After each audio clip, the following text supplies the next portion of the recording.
Mas há uma frase que sempre é muito conhecida de todos nós, e geralmente no meio corporativo se fala muito sobre isso.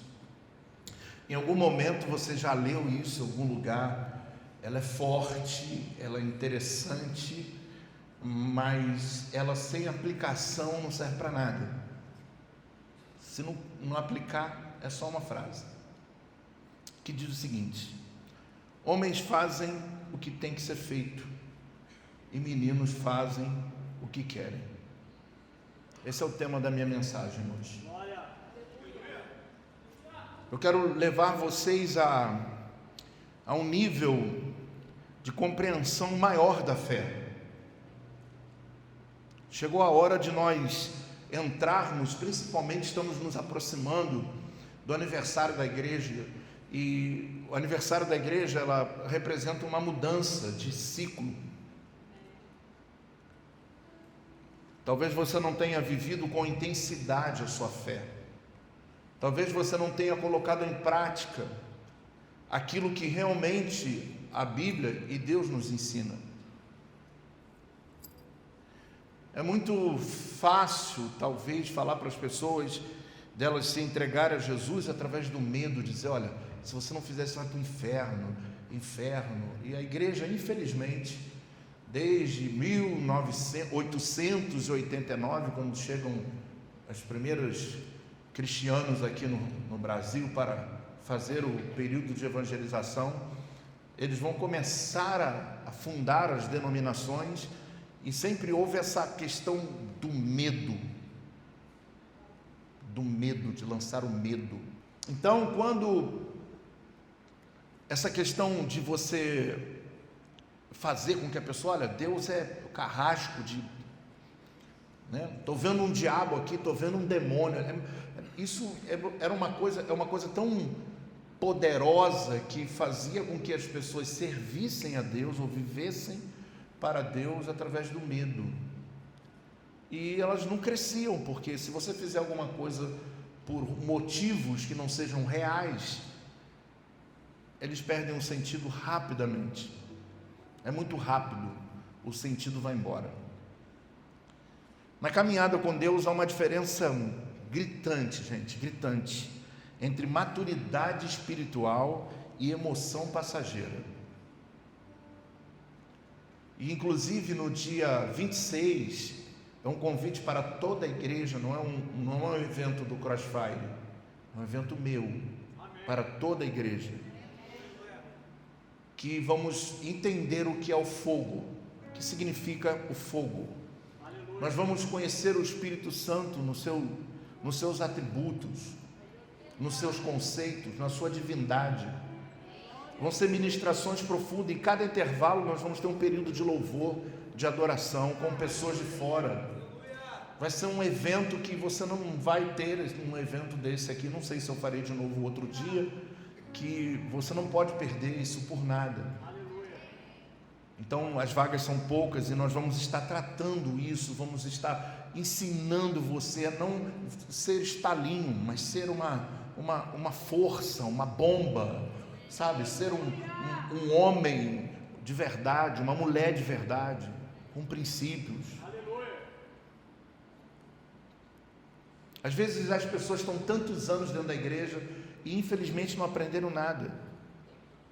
Ser homem no reino não é sobre título, não é sobre ser apóstolo, ou bispo, ou pastor, ou qualquer outro tipo de coisa. Ser homem no reino dos céus fala-se de firmeza, garra, coragem, renúncia, responsabilidade diante do chamado. Mesmo quando tudo vai mal, mesmo nos dias do choro, fazer o que tem que ser feito e não fazer o que quer. Meninos da fé querem palco, homens de Deus buscam um altar. Meninos fogem quando Deus silencia, homens permanecem mesmo sem entender. Meninos oram quando sentem vontade, homens oram porque sabem que sem oração não permanecem de pé. Meninos vivem de emoções, homens vivem por convicção. Homem de Deus é aquele que faz o que tem que ser feito, mesmo quando está cansado, fadigado, no físico, no emocional e também no espiritual. Homem de Deus não se dá por derrotado. Homens de Deus são aqueles que lideram, que protegem, que sustentam sua fé, que honram o propósito mesmo quando o processo aperta. Porque o reino de Deus não se trata de fazer o que se quer, se trata de obedecer mesmo quando dói. Eu queria convidar você a abrir a sua Bíblia comigo em 1 Coríntios, primeira carta de Paulo aos Coríntios, no capítulo 13. Glória!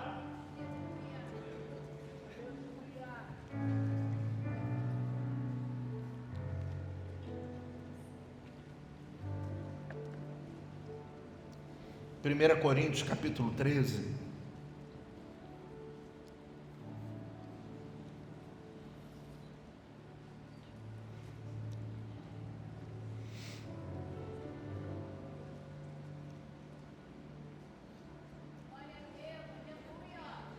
Quem achou, diga amém. Paulo vai dizer à igreja de Corinto, no versículo 11: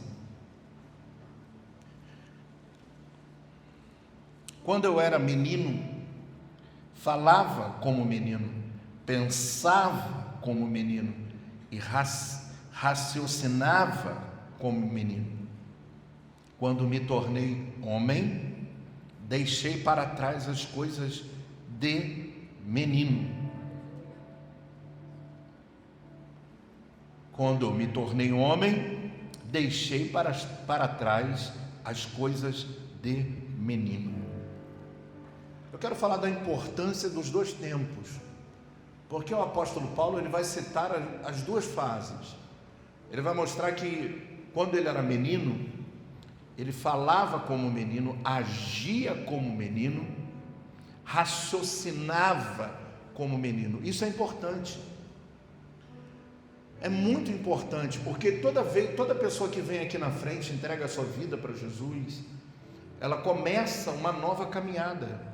E essa nova caminhada, muitas das vezes, ele não entende nada, de nada. Ele não sabe nem o que é a Bíblia. Ele veio talvez de outras religiões e de outros conceitos que não tem nada a ver com o que a gente pratica, nossa regra de fé, a maneira pelo qual nós vivemos. Então ele tem que ser um menino. E o menino, todas as pessoas que quando começam a desenvolver a sua fé, já no início da caminhada com Cristo, eles vão errar e vão errar muito. Porque menino faz arte. Menino não consegue ter uma visão ampliada sobre as coisas de Deus. Ele não consegue ter uma dimensão das profundezas, do derramar, de quem é Jesus, quem é o Espírito Santo, como ele age, como ele atua, como ele guarda, como ele cuida. E ele vai começando uma jornada de culto, um culto, aí depois vem no outro culto, aí depois vai vindo no outro culto, vai aprendendo a se relacionar com os irmãos. Na primeira instância, eu digo isso por mim, na minha conversão, quando eu entrei na igreja, eu falei: meu Deus, achei um lugar maravilhoso, aqui não tem ninguém errado, ninguém peca, ninguém, é tudo diferente. Passado alguns meses, eu vi que não era bem assim que acontecia, e era difícil de entender, porque nós foram criados essa ideia de que a igreja é o lugar dos perfeitos. Não, a igreja é o lugar dos imperfeitos. Aleluia. E nós vamos errar, e vamos errar uns com os outros, e às vezes nós vamos falar o que não devemos. Quantas vezes eu fiz isso? Quantas vezes você fez isso? Quantas vezes você magoou alguém? Quantas vezes você feriu princípios, conceitos? Quantas vezes você desobedeceu seu pai, sua mãe? E depois deixou isso para lá e foi seguindo a vida sem reparar, sem pedir perdão. A fase de menino, que a nossa capacidade, falta de conhecimento, que a própria palavra de Deus vai dizer que o povo de Israel, eles pereciam, quer dizer, eles sofriam porque faltava conhecimento.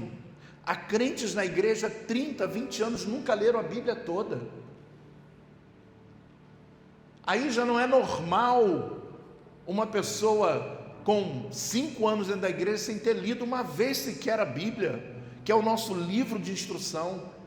Aí ele começa a passar o tempo, ele não deixa de ser menino, continua menino velho.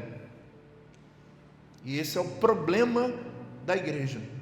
Os crentes antigos que não conseguem mais contagiar os novos, porque não tem nada para dar, porque não desenvolveram sua fé, porque só fazem o que querem. Tem pessoas que estão aqui hoje que só vem à igreja quando quer, que só dizima quando quer, só dá oferta quando quer. Tem gente que está aqui hoje que só faz o que quer e o que deseja, como se fossem os senhores das suas vidas, esquecendo que se não fosse o Senhor, a nos dar saúde, nós não poderíamos governar nada, não poderíamos sequer ficar de pé hoje. Existem muitos que estão nos hospitais, que dariam tudo que têm para poder entrar nessa casa e assistir um culto. E muitas das vezes o tempo vai passando e a gente vai não entendendo muito bem o que o apóstolo Paulo vai ensinando, porque ele vai dizendo que esse tempo de menino é o tempo que você vai aprendendo, que você vai desenvolvendo, que você num momento vai ter uma desavença com um irmão e não vai falar, eu estou com vontade de ir à igreja, sair da igreja por causa disso, aí vai alguém lá, vai te abraçar, calma irmão, tudo faz parte, é normal, é natural. Não é natural isso um crente com 10 anos, não é natural isso uma pessoa que já passou tantos anos dentro de uma igreja, no meio de picuinha, de fofoca, de disse-me-disse, de pessoas que não mudaram de fase, não mudaram os seus conceitos. Hoje eu li uma coisa e acabou que me deu um estalo, eu fiz até uma postagem muito interessante, né? Se você for no McDonald's e 10 vezes errarem o seu pedido, você vai voltar lá de novo, não tem jeito. E olha, o lugar para estressar é o drive do McDonald's. Uma vez de madrugada, a gente cheio de fome aqui, cara, passamos no McDonald's, chegou em casa, não tinha um sanduíche, veio sem. Eu falei, nunca mais eu entro lá, eu tive que dividir com ela, que raiva, pensa numa raiva, né? Eu falei, alguém comeu meu hambúrguer, meu Deus, que raiva, eu não vou voltar lá, é longe, não vou voltar, na outra semana eu estava lá. Mas quando a gente tem um problema na igreja, a gente quer sair, no primeiro problema, porque o problema não é a igreja, é nós que somos meninos, não desenvolvemos para a vida, nós separamos a igreja de tudo. Você já viu isso? Todos os meninos fazem isso, eles colocam a igreja como se fosse uma coisa fora normal. Lá fora não tem traição, no trabalho não tem inveja, no trabalho não tem contenda, na família tudo maravilhoso, é só aqui que tem problema. Visão de menino. O apóstolo Paulo ele vai dizer assim, olha, eu raciocinava como menino. Aqui, cara, se você olhar para mim, esquece, eu sou cheio de defeito. Tem dia que eu sou estranho. Eu olho para mim e falo assim, eu sou estranho, e está tudo bem pela minha estranheza, sou eu. Aí tem dia que sei lá, eu vou te abraçar, vou te beijar, tem dia que eu vou estar estranho, Nós somos assim, todos nós temos alguma estranheza. Ou alguém aqui é perfeito? Se for perfeito, a gente não estaria aqui. Nós estamos aqui pela nossa imperfeição. A nossa imperfeição nos trouxe ao lugar onde falamos daquele que é perfeito.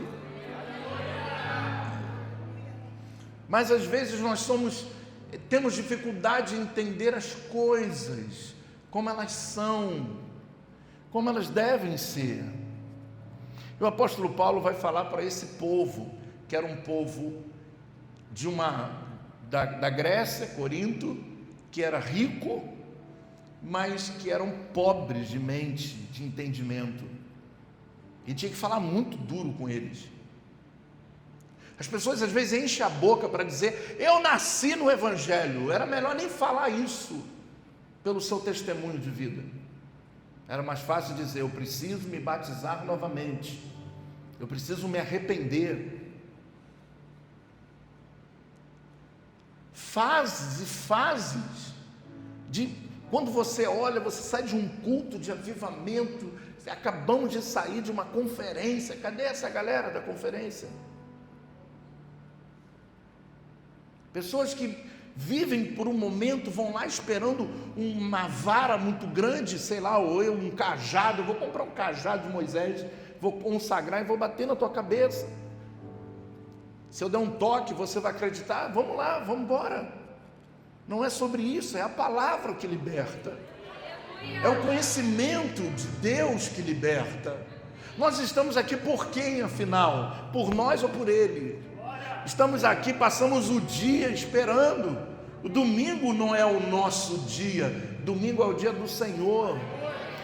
E nós temos que agradecer muito aqui, porque sempre fui de igreja que tinha culto de manhã e à noite. Nós só temos culto à noite aqui. Tudo bem que o culto às vezes não demora 2 horas como todo mundo deseja. Que falaram uma vez para mim: se eu só fizer o culto 2 horas, essa igreja vai lotar. Eu falei: tá bom. Aí quando chegar 2 horas, vão querer que eu faça com 1. E eu não vou fazer culto para gente menina. Culto é para gente madura. Culto é para aqueles que estão desenvolvendo a fé, e não para aqueles que querem mandar na fé. A fé, ela não pode ser controlada, ela tem que ser desenvolvida. E eu vou te falar, quando você sair daqui, você vai ficar mais tempo lá fora a semana toda do que aqui. E lá fora você vai ser bombardeado, a sua mente, o seu coração, de tantas coisas que vão acontecer talvez essa semana contigo, de traições, de problemas, de dificuldades, de coisas que você vai passar, de coisas que você não vai conseguir comprar. E aqui é o nosso refúgio. Aqui dentro desse lugar, apesar de ser um prédio, não é um prédio quando nós estamos aqui dentro. Aqui é o nosso lugar de refúgio. Aqui é o nosso lugar onde nós juntos levantamos as mãos e cantamos e adoramos aquele que vive e reina para sempre, porque Ele se entregou pela sua igreja e por mim, por você, e nos sarou, e nos transformou, e mudou o nosso nome, e nos transportou do reino das trevas para o reino do Filho do seu amor. Aleluia. Eu tenho motivos para levantar as mãos e agradecer a Ele. Eu não preciso falar de vitória todos os cultos, porque estarmos aqui é o culto da vitória. Porque se você entrou aqui, são os cultos dos vencedores, e se pudéssemos olhar, e se tivéssemos um raio-x espiritual, poderíamos ver uns aos outros. Todo mundo em alguma área está quebrado, machucado, sangrando, ferido, mas estamos no lugar do refúgio, no lugar da adoração, no lugar onde Deus habita no meio do seu povo. E nós temos que desenvolver a fé, o desenvolvimento da fé. Deus vai separar, não estou falando que vai botar os meninos e ver, não estou falando sobre punição, estou falando que Deus vai tirar a meninice para a maturidade, que Deus vai elevar o seu nível de relacionamento, de entendimento de quem Ele é. Você imagina um lugar desse, com essas pessoas maravilhosas, a gente gastar a nossa vida aqui dentro, para um ficar falando mal do outro? Pelo amor de Deus, acorda, isso não tem sentido. Teremos outras coisas, principalmente eu, para fazer muito melhor, com maior proveito. Eu tenho tanta coisa para dar, eu tenho tanta coisa para ensinar, eu tenho tanta coisa para falar, que não teria sentido eu ficar aqui. Não tem sentido, sabe, nós pararmos e ficarmos, às vezes com 20 anos, porque talvez não tiveram 20 anos, 22 anos, sei lá, tão imaturos. Nas imaturidades nós vamos jogando as nossas oportunidades fora. Eu sempre falo para todas as pessoas, sempre, para todo mundo que em algum momento eu me conecto, aprendam uma coisa, nunca esqueçam disso. Tudo que você despreza vai virar uma oportunidade a alguém. Às vezes o cara sai do emprego falando mal da empresa e tudo, vai estar no outro dia felizão lá entrando no teu lugar.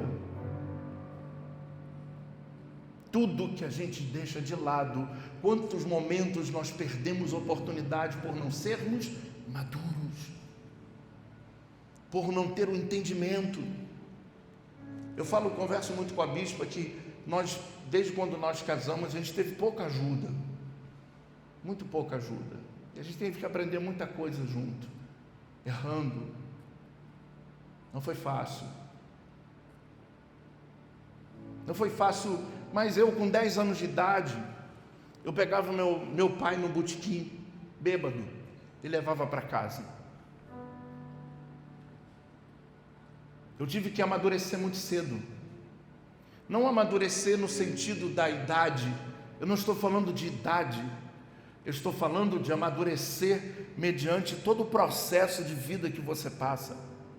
Eu não tive uma juventude que eu podia parar e falar assim, hoje eu vou jogar golfe, hoje eu vou fazer isso, não, eu tinha que trabalhar muito, porque tinha 2 crianças pequenas para sustentar. E parece que quando nós passamos pela pandemia, a ideia que todo mundo tinha que agora a humanidade vai melhorar. A humanidade não melhorou. Pelo contrário, eu acho que piorou. Eu acho que não valeu de nada. Então, nem todas as dificuldades que você passa, escuta essa mensagem hoje, ela pode mudar a sua vida.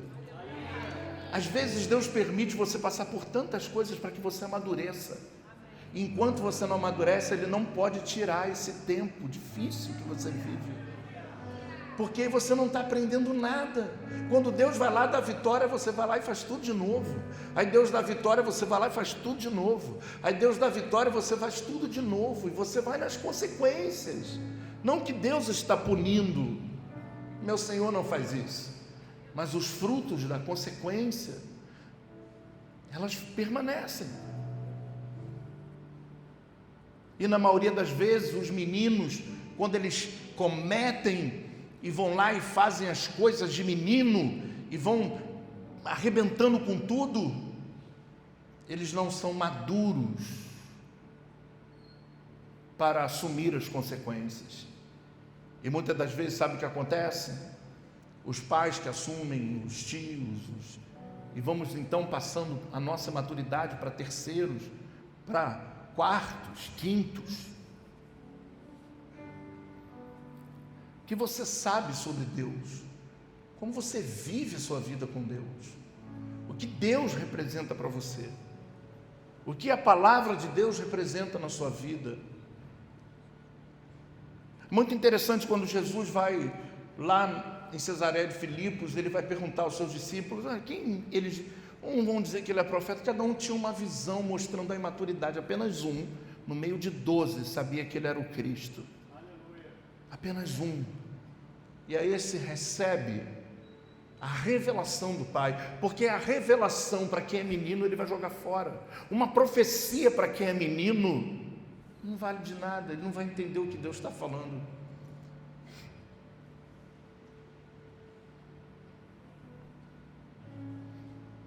Às vezes Deus está falando para alguém, eu estou ouvindo, estou pegando, e esse alguém não está sequer percebendo o que Deus está falando, porque falta o conhecimento, a maturidade, porque faz o que quer o tempo todo. Se você governa a sua vida, você precisa mudar. Você precisa deixar que Ele governe a sua vida. Se Ele governar a sua vida, irá tudo bem. Se Ele governar a sua vida, você vai mostrar passos de maturidade. Hoje Deus vai separar, hoje Deus vai elevar você. Deus vai fazer uma distinção não sobre idade, mas sobre postura espiritual, posicionamento espiritual. Quantos crentes às vezes ficam, tu vê o cara explodindo, né, num fogo espiritual, daqui a pouco, cadê o fulano? Outro dia acabou o congresso aqui, tinha uma menina veio conversar comigo, eu falei assim, porque eu sou fraca, não sei o que. Eu falei, tu não é fraca não, tu tem que crescer. O outro olhou para mim assim, depois de tudo que aconteceu aqui, e você com esse blá blá blá, se converte, pô. Nós ficamos na mesma retórica o tempo todo, ficamos na mesma palavra o tempo todo, na mesma coisa o tempo todo, com as mesmas desculpas, com os mesmos sentimentos, porque, o fulano, se um dia você sair daqui por minha causa, o quão menino você é. Quem sou eu para tirar você da igreja? Assume e diz, eu estou saindo porque eu quero. Isso é papel de homem e de mulher, de gente madura. Eu quero ir e vai. Os meninos culpam todo mundo, culpam o seu passado, culpam o seu pai, sua mãe, a falta de dinheiro, a falta de oportunidade, e vão culpando, e nunca conseguem assumir uma postura de maturidade. Só que Paulo disse, quando eu era menino, eu pensava, eu agia, eu raciocinava, mas quando me tornei homem, deixei esse menino para trás. Significa que Paulo então começa a se preparar para os desafios e os embates da vida, porque as pancadas da vida, as pancadas que os crentes tomam da vida, do diabo, dos nossos frutos das nossas escolhas, somente os homens vão suportar. Os homens e mulheres de Deus vão suportar. Eles vão manter a sua postura espiritual. Talvez ninguém saiba o que ele está vivendo, um caco, um frangalho, mas ele vai estar de cabeça erguida espiritualmente, porque ele vai dizer como Jó, eu sei em quem tenho crido e sei que ele é poderoso. Aliás, Paulo, para fazer infinitamente mais do que tudo que eu penso. Paulo só vai dizer isso quando se torna homem. Quando Paulo deixou o menino de lado, ele, quando vira homem, ele vai fazer a sua primeira viagem missionária. Ele chega em duas cidades que eram importantes na Macedônia, chamada Listra e Derbe. E essas cidades, quando vão chegar lá, vão confundir ele e vão confundir Barnabé com dois deuses gregos. E vão querer adorar ele lá, e fala, para com isso, não sou eu não, e tal. E os caras ficam com raiva e vão bater. A Bíblia diz que Paulo se fez de morto para não morrer. O quanto que ele apanhou. Sabe o que Paulo fez? Saiu de lá todo arrebentado. Não saiu de lá dizendo, onde é que está Deus? Onde é que Deus está? Por que Deus permite isso? Por que eu estou sofrendo? Não. Sabe o que ele faz? Na segunda viagem ele volta lá, na mesma cidade que ele apanhou. E quando ele entra lá, um monte de gente é convertida, somente os homens fazem o que tem que ser feito. Quem sabe de repente o seu casamento, quem sabe de repente a sua vida, o posicionamento que você precisa ter nas áreas da sua vida, precisam de uma atitude de homem e de mulher. E a gente vai empurrando com a barriga, vai vivendo aquela coisa nojenta que não vai dar em nada. Depois chega aqui, chora e não resolve nada. Enquanto isso, Deus está falando. Até quando você vai ficar nessa de vai e volta? Tem gente que já veio para Jesus 100 vezes, já saiu 100 vezes. Chegou a hora de você saber o que você quer.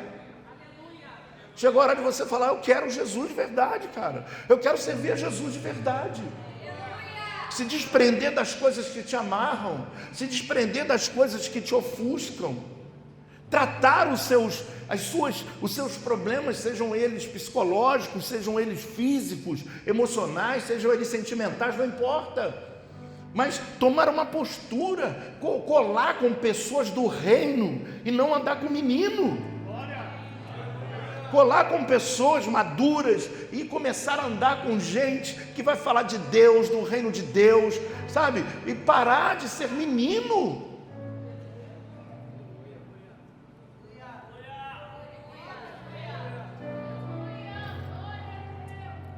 Essa mensagem é só para quem quer crescer.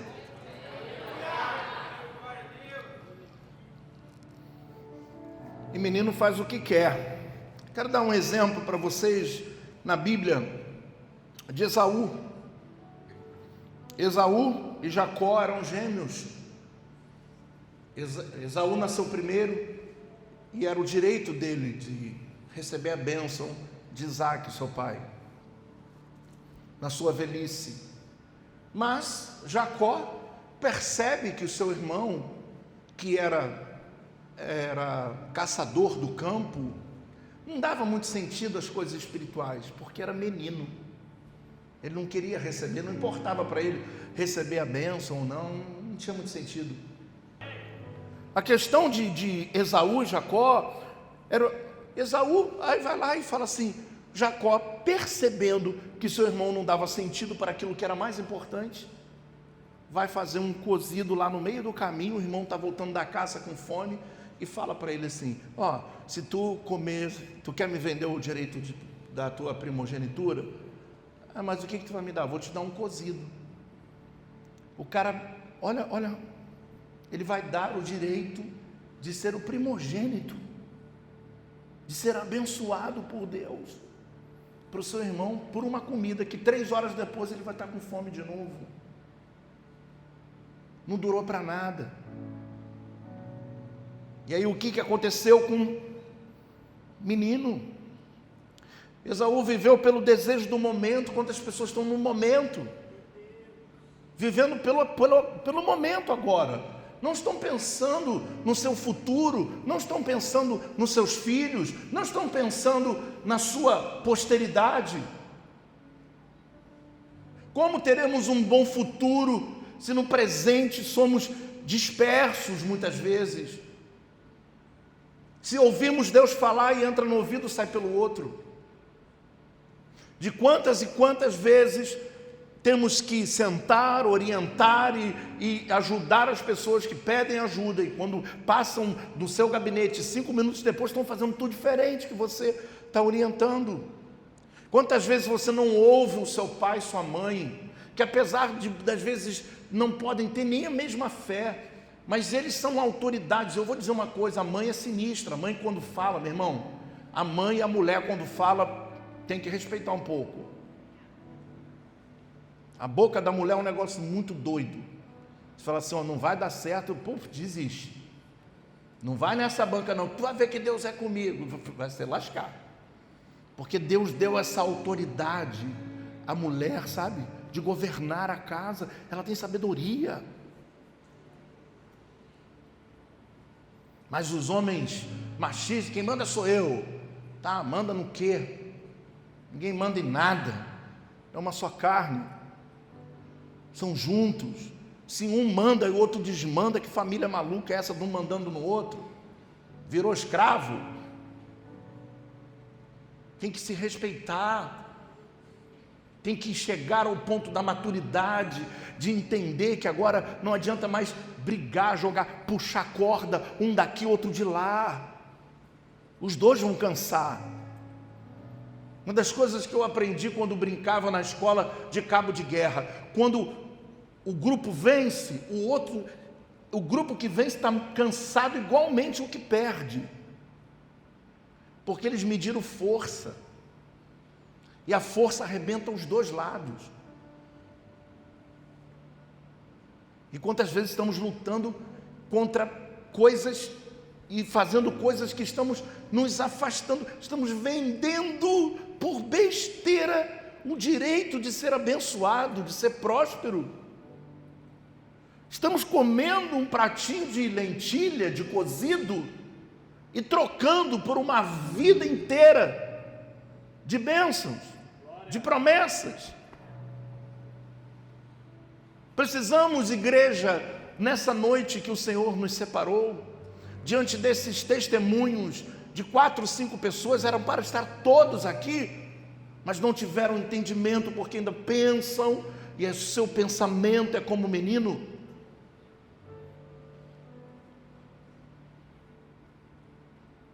Raciocina como menino. Tem pessoas que qualquer coisa, que você tem que pensar 10 vezes que você vai falar para a pessoa não se setar. Desperta, acorda. A vida não é isso. A vida é confronto. O tempo todo você é confrontado pelo mundo, pelo diabo, por pessoas. O tempo todo há um confronto. E se você não tiver maturidade, essas coisas vão afetar a sua fé. Não tem sentido você parar por causa daquilo que o outro pensa. Isso é um problema dele. Não tem sentido você viver aí emocionalmente acabado porque falaram, eu estou mal, porque mandaram uma indireta para mim, e dane-se. Se mandaram direta, são tão covardes que não conseguem nem falar direta. E aí nós ficamos acabados, porque não temos maturidade espiritual. E quando vivemos esse momento, sabe o que a gente faz? Ao invés de buscar maturidade, a gente vai buscar profeta, vai buscar profecia, vai buscar ajuda daqui, vai buscar ajuda de todo mundo, ouve, cada um fala uma coisa, a cabeça fica mais confusa, porque não consegue depois tomar, mesmo depois de tanta orientação, não consegue tomar uma decisão madura.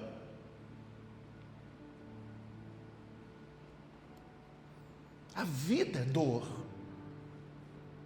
a vida é sofrimento.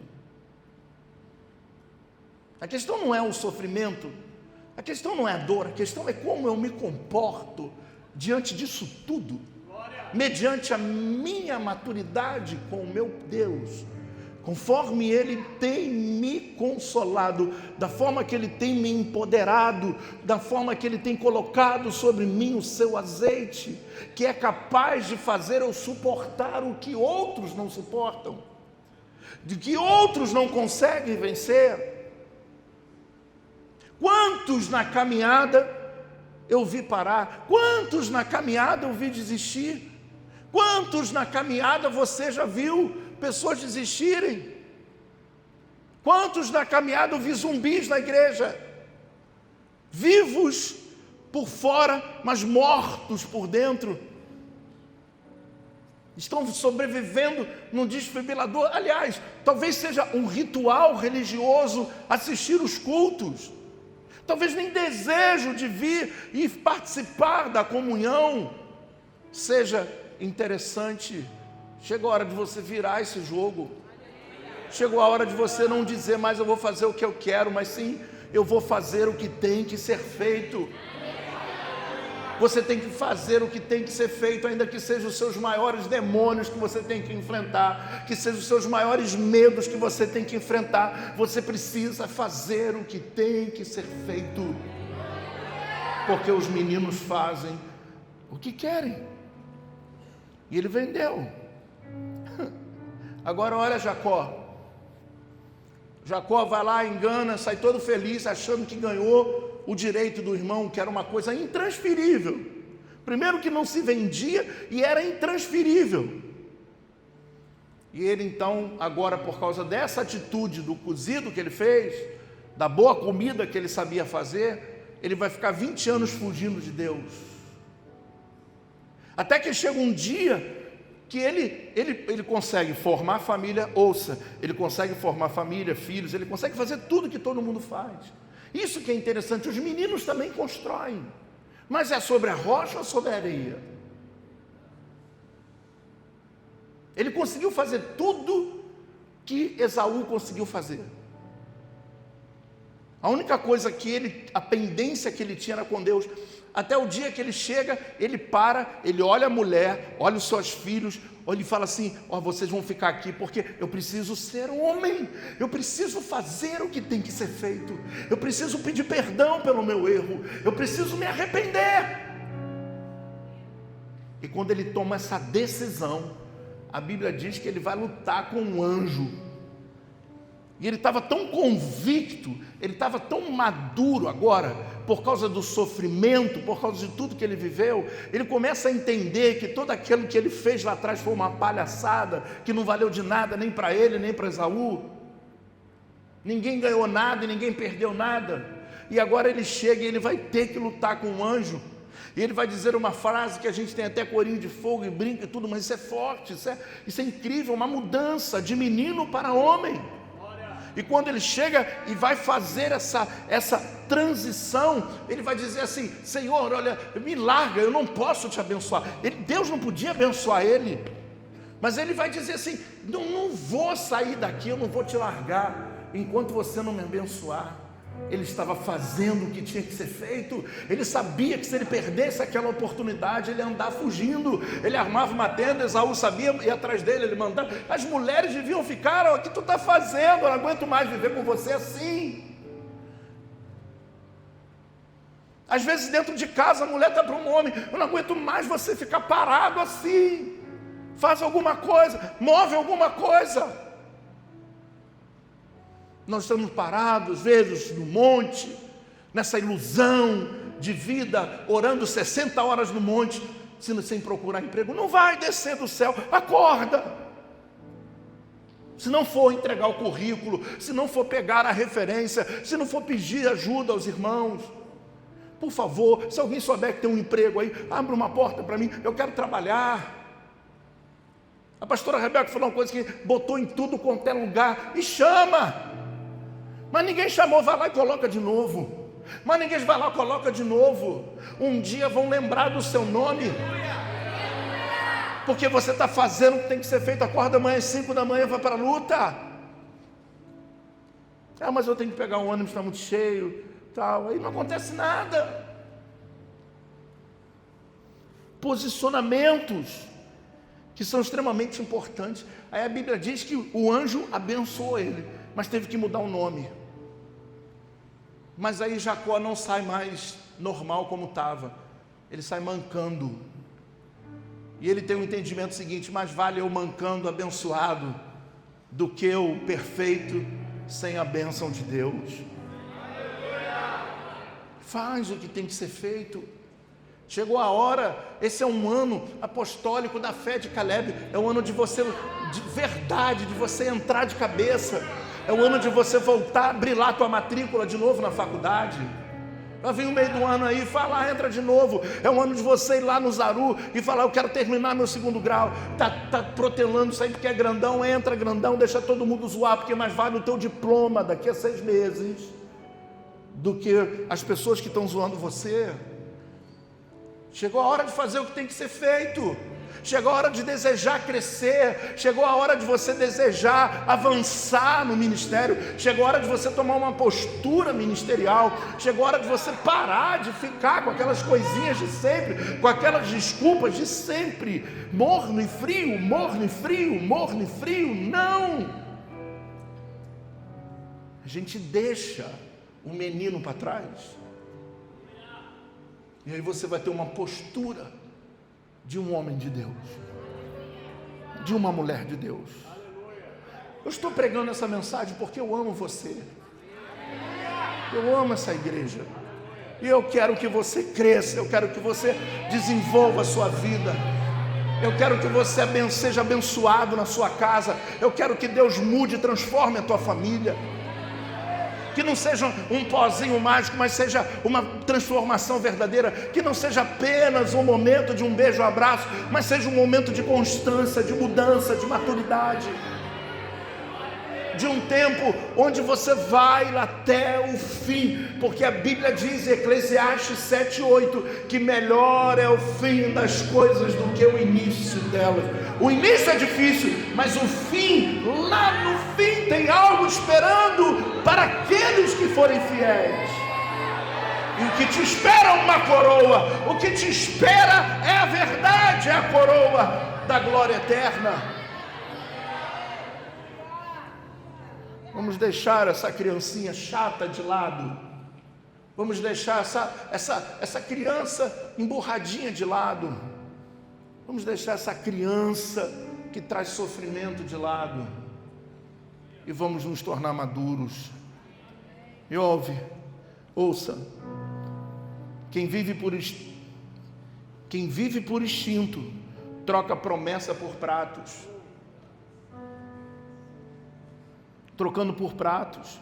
Mas quem vive por princípios carrega o peso do propósito. Não deixe os pratos. Daniel não comeu do prato de Belsazar. Não comeu da comida de Babilônia. Essa comida eu não como. Foi um posicionamento dele. Todos os judeus comeram, mas eu não como. Todo mundo vai lá para aquele lugar lá onde é o fervo. Eu não vou. Vai todo mundo falar, não vou.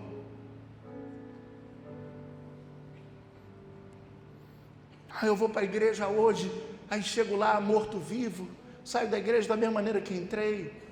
Não, esse lugar é um lugar de vida. Meu Deus, quando começou o louvor aqui, uma graça de Deus sobre nós, nessa noite, o amor de Deus descendo do céu, nos envolvendo. Mas o menino nos coloca no vento. O menino nos faz tomar decisões erradas, escolhas erradas. E a gente não está pronto para pagar o preço. Por outro lado, meninos tentam fugir do processo. Quero usar o exemplo de Gideão. Deus falou para ele: você é um homem valente. Ele vai dizer: homem valente? Deus falou. Deus falou com você coisas que você não acredita. Isso é uma postura de menino. Os maduros pegam e dizem assim: agora eu vou lutar por isso aqui. Eu vou entrar nisso aqui. Homens fazem o que tem que ser feito. Eles não recebem a palavra de Deus e ficam sentados esperando alguma coisa. Não, eles vão atrás. Eles vão atrás daquilo que Deus falou. Eles vão encontrar um caminho onde Deus falou que lá estaria. Ele encontra uma direção que lá estaria. Eu me lembro quando vocês estavam lá no posto 12, lá em cima, e às vezes eu perco um pouco da noção, e eu lembro que aquele dia depois eu falei: meu Deus, me perdoe, que teve a inauguração e tal, mas era um lugar apertado, mas era melhor do que aqui, não pelo lugar, mas pelas pessoas que vinham aqui, eram de lá. E aí quando eu entrei, eu falei assim de cara, quando eu entrei, eu falei: nossa, esse lugar é muito pequeno. Meu Deus, no dia da inauguração,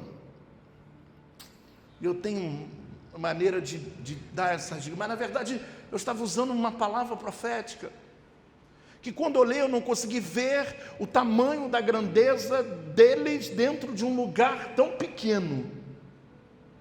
E fiquei na cabeça: tem que sair daqui, tem que sair daqui, tem que sair daqui, tem que sair daqui, tem que sair daqui. Aí foi para uma, depois comprou do lado e vai, agora está na Europa. Homens fazem o que tem que ser feito.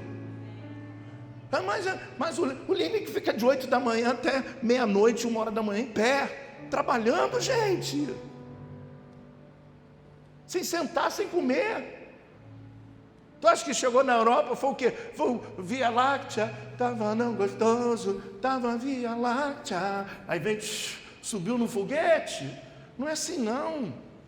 A gente tem que construir a nossa vida, tem que estudar de madrugada, tem que acordar para orar, já que você está pedindo tanto, acorda, bate, chama Deus quando está todo mundo dormindo. Tem menos trânsito.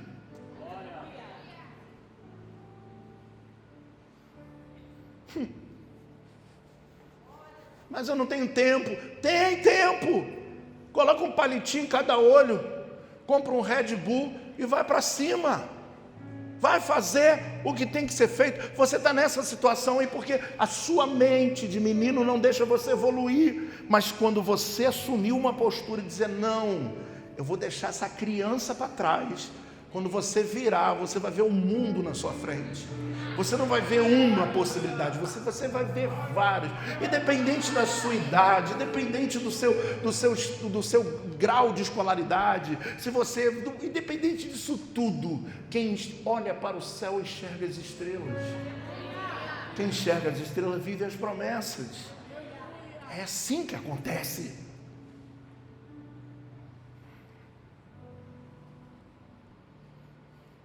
E Gideão, não.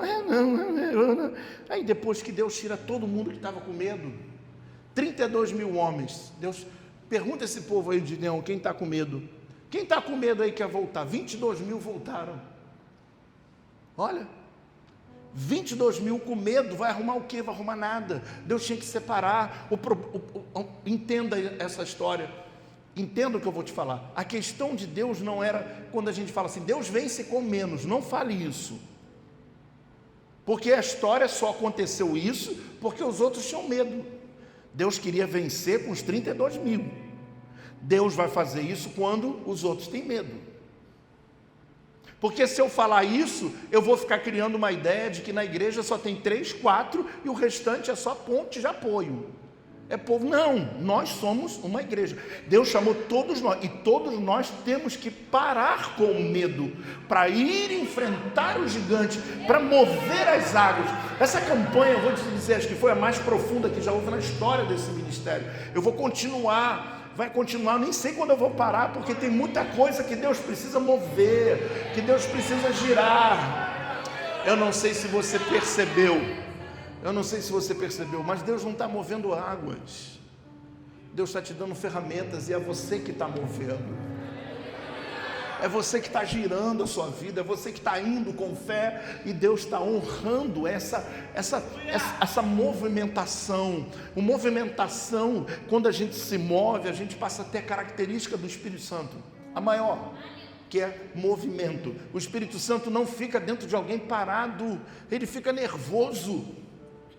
Tu imagina o Espírito Santo que é movimento dentro de alguém parado na vida, passando a banda, passar para... Não, o Espírito Santo ele te levanta, ele te coloca de pé, ele fala, vamos embora, vamos recomeçar de novo, mas eu caí, vamos embora, levanta mais uma vez, mas não deu certo, vai dar certo agora, vamos embora, eu estou contigo, pô.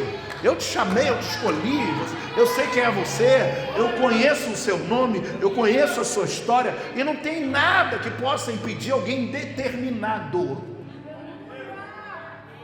Ninguém pode parar uma pessoa determinada, irmão. Escuta, ninguém pode parar alguém determinado.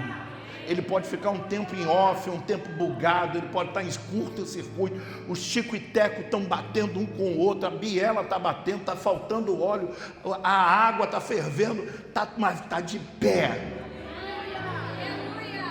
Está de pé, e o Espírito Santo daqui a pouco vai lá e troca a biela, troca o anel de segmento, vai, coloca veda, tudo, pum, daqui a pouco você está novinho de novo, sem precisar estar caído para levantar. Não, a gente cai, dá uma escorregada, se levanta sujo mesmo, vamos embora. É isso que acontece. Coloca a mão no ombro do seu irmão, diga para ele, se movimenta. Movimentação é característica de homens que fazem o que tem que ser feito.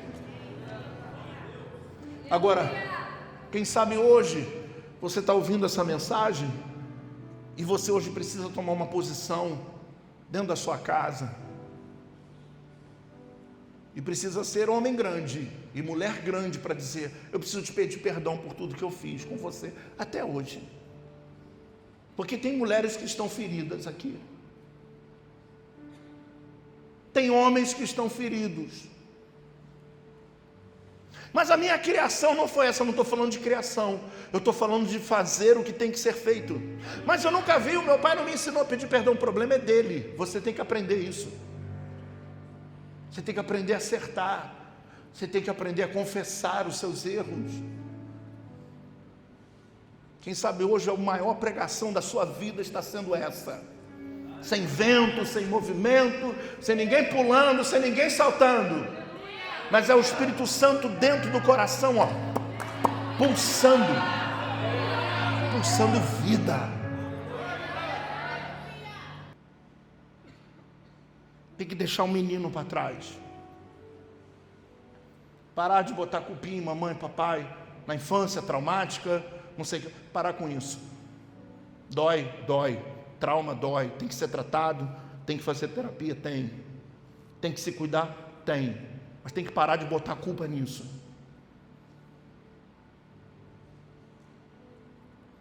De todos nós aqui, qualquer um aqui tem algum traumazinho de alguma coisa.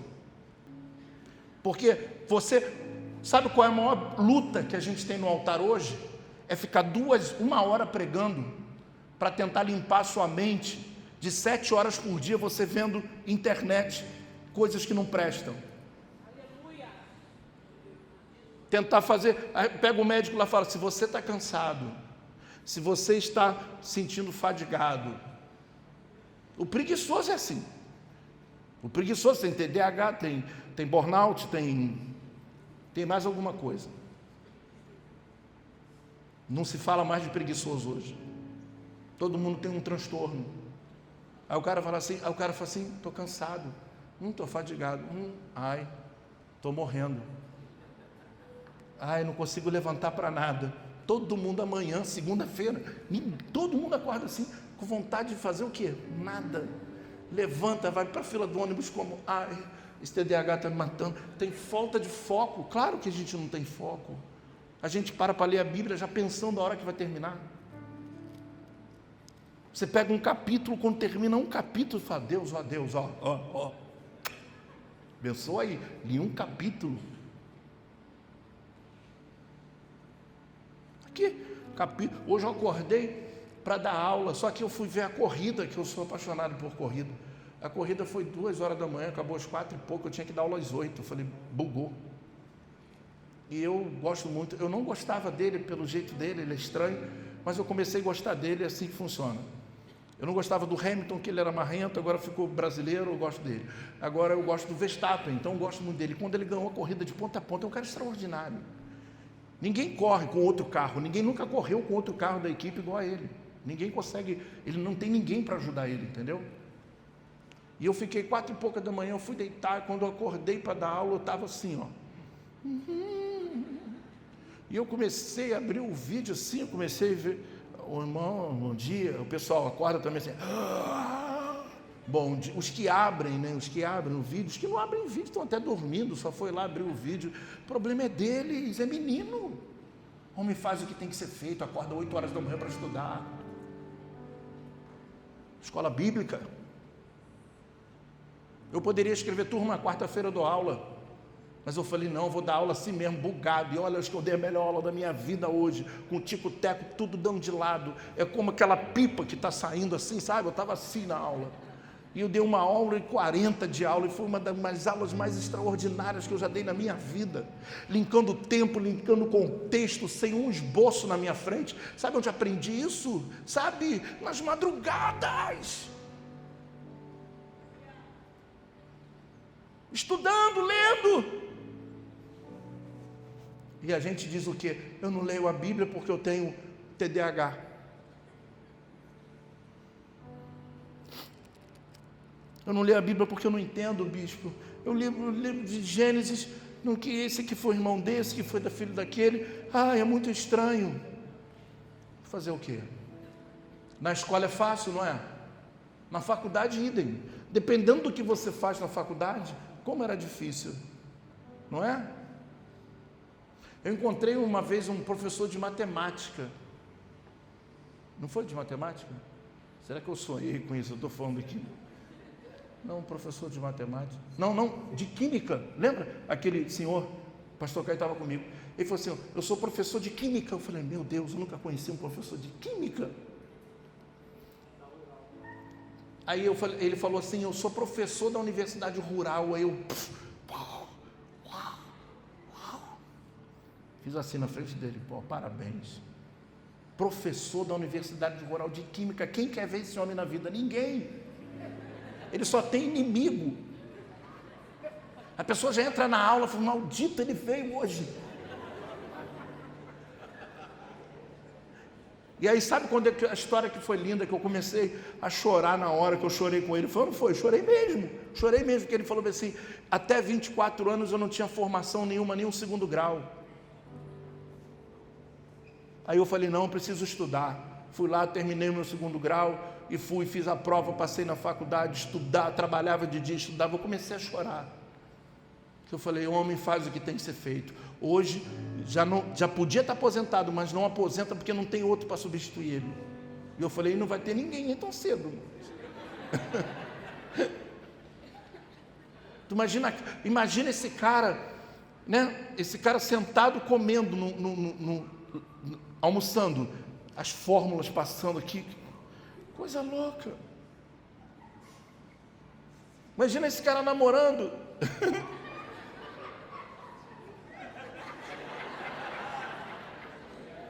Peraí, porque tem que ter uma combustão aqui melhor entre nós, precisa fechar a janela para que possa o CO2 ser maior do que... Que loucura é essa?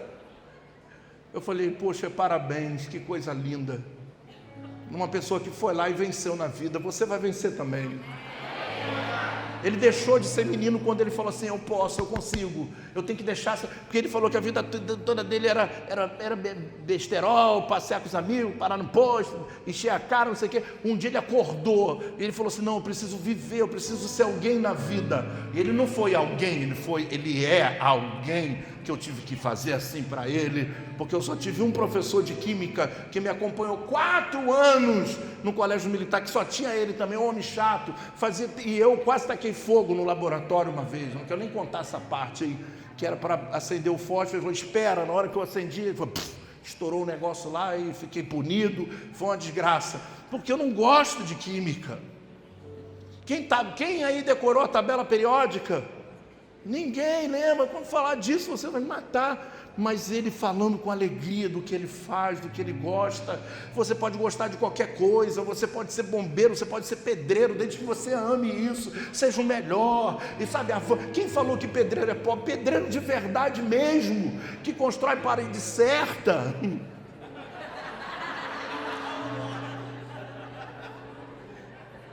Que constrói laje que não vaza. Esse está empregado o tempo todo. Não é? Esse que joga o prumo e fica com o pé empurrando aqui assim, ó, para encostar na parede. Aqui tem tanto em bolsa que vou te falar, nem o ramais acerta aqui.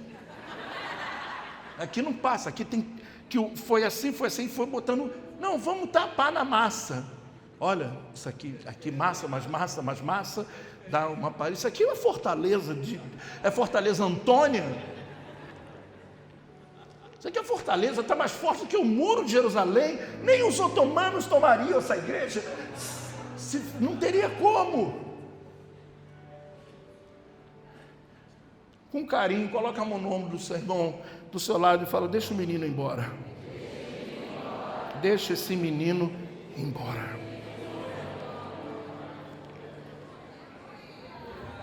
Amém?